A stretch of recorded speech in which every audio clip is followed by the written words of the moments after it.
70대 물건을 자꾸 떨어뜨린다면 그냥 넘기지 마세요. 안녕하세요.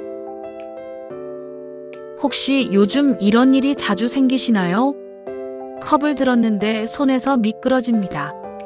휴대폰을 들고 있다가 툭 떨어뜨립니다.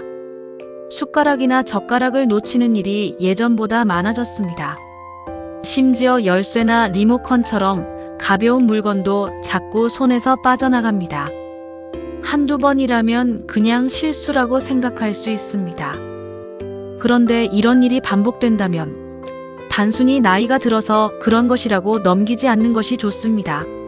물건을 떨어뜨리는 데에는 손의 힘이 약해진 경우도 있지만 손가락의 감각이 둔해졌거나 신경이 눌렸거나 관절이 불편해졌거나 심지어 몸의 한쪽에 갑작스러운 힘이 빠지는 문제까지 여러 가지 원인이 있기 때문입니다.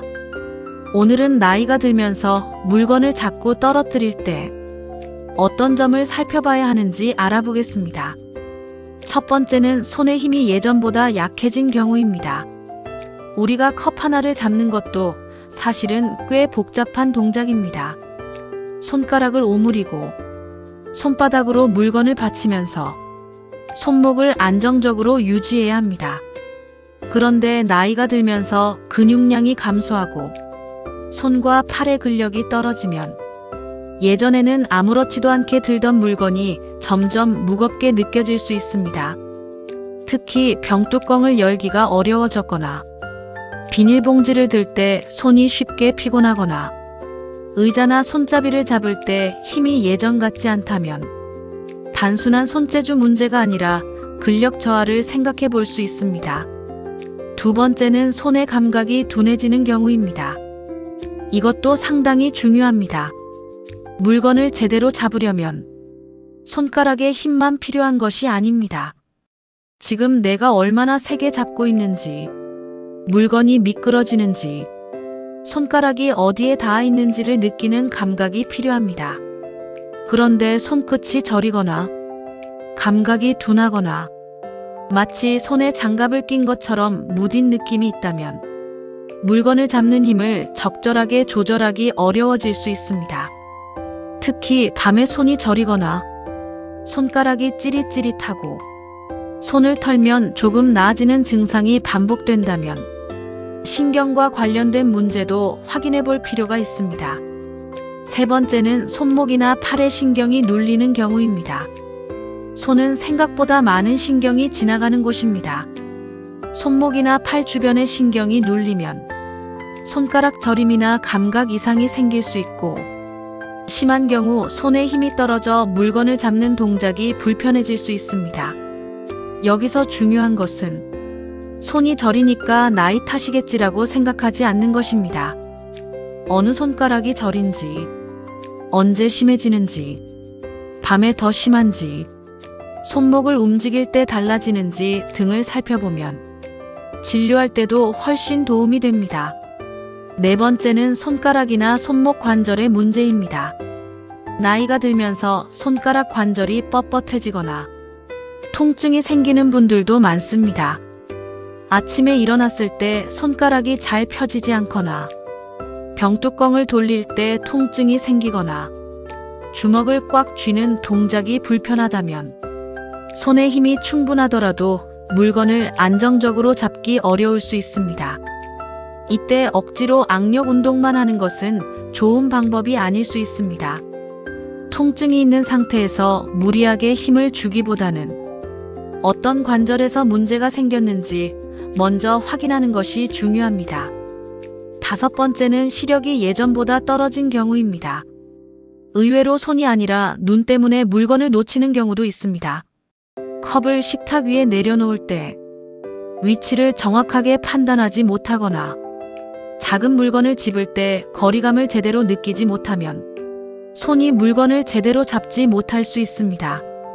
특히 안경을 오래 사용했는데도 요즘 들어 작은 글씨가 잘 안 보이거나 물건의 윤곽이 흐릿하게 느껴진다면 눈 상태도 한번 확인해 보는 것이 좋습니다.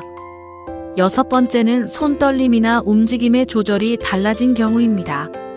물건을 떨어뜨린다고 해서 항상 힘이 부족한 것은 아닙니다. 손이 떨리거나 손가락 움직임이 예전보다 둔해졌거나 컵을 입으로 가져갈 때 손이 흔들린다면 근력보다는 움직임을 조절하는 기능에 변화가 있는지 살펴볼 필요가 있습니다. 특히 이런 변화가 점점 심해지거나 글씨가 갑자기 달라졌거나 단추를 채우는 것 같은 세밀한 동작이 어려워졌다면 혼자 판단하지 말고 의료진에게 상담하는 것이 좋습니다. 그런데 여기서 꼭 기억해야 할 것이 하나 있습니다. 갑자기 한쪽 손으로 물건을 잡고 떨어뜨리기 시작했다면 그냥 넘겨서는 안 됩니다. 예를 들어 어느 날 갑자기 한쪽 팔에 힘이 빠지고 물건을 잡기가 어려워지고 한쪽 얼굴이 처지거나 말이 어눌해지거나 갑자기 균형을 잡기 어려워지는 증상이 함께 나타난다면 뇌졸중의 경고 신호일 수 있습니다. 미국 뇌졸중협회는 갑작스러운 팔의 약화나 저림, 얼굴 처짐, 말하기, 어려움, 균형 상실 등을 뇌졸중의 주요 경고 신호로 안내하고 있습니다. 이런 증상은 조금 쉬면 괜찮아지겠지 하고 기다릴 문제가 아닙니다. 증상이 잠깐 나타났다가 사라졌더라도 응급평가가 필요할 수 있습니다. 그러므로 갑자기 한쪽 손에 힘이 빠지면서 물건을 놓치기 시작했다면 시간을 기억하고 즉시 응급도움을 요청해야 합니다. 그렇다면 평소에는 어떻게 확인하면 좋을까요? 아주 간단하게 생활 속 변화를 관찰해 보세요. 1번. 예전에는 쉽게 열던 병뚜껑이 갑자기 어려워졌는지 봅니다. 2번. 컵이나 휴대폰을 한쪽 손으로 잡았을 때 자꾸 떨어뜨리는지 살펴봅니다. 3번. 손가락 끝이 저리거나 감각이 둔해졌는지 확인합니다. 4번. 단추를 채우거나 젓가락을 사용하는 것처럼 세밀한 손동작이 예전보다 어려워졌는지 생각해 봅니다. 5번. 양손의 차이가 느껴지는지 살펴보는 것도 좋습니다. 특히 한쪽 손만 갑자기 약해졌다면 그 자체를 중요한 변화로 생각해야 합니다. 그리고 한 가지 더. 물건을 자꾸 떨어뜨린다고 해서 무조건 악력기를 사서 손에 힘을 키우려고 할 필요는 없습니다. 원인이 근력 부족인지, 감각 문제인지, 관절 문제인지, 신경 문제인지에 따라 접근 방법이 달라지기 때문입니다.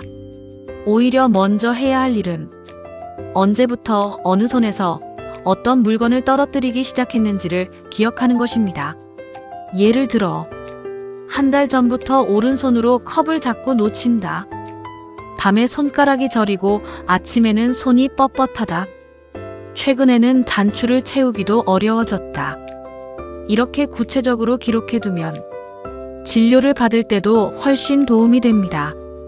나이가 들면 작은 변화가 생기는 것은 자연스러운 일입니다. 하지만 자연스러운 노화와 확인해봐야 할 몸의 변화는 구별해야 합니다. 특히 갑자기 생긴 변화, 한쪽에만 나타나는 변화, 점점 심해지는 변화는 그냥 나이 탓으로 돌리지 않는 것이 좋습니다. 오늘 집에 있는 컵 하나를 한번 들어보세요. 예전처럼 편하게 잡히는지, 손가락에 힘이 제대로 들어가는지, 손끝 감각은 괜찮은지, 그리고 양손의 느낌이 비슷한지 천천히 살펴보시기 바랍니다. 물건을 한두 번 떨어뜨렸다고 너무 걱정할 필요는 없습니다. 하지만 반복되는 변화에는 이유가 있을 수 있습니다. 몸은 갑자기 큰 소리를 내기 전에 작은 신호부터 보내는 경우가 많습니다. 그 작은 신호를 그냥 실수라고 넘길지 아니면 내 몸을 한번 살펴볼 계기로 삼을지는 결국 우리의 선택입니다. 오늘도 내 몸의 작은 변화를 그냥 지나치지 마시고 건강한 하루 보내시기 바랍니다. 오늘도 괜찮아.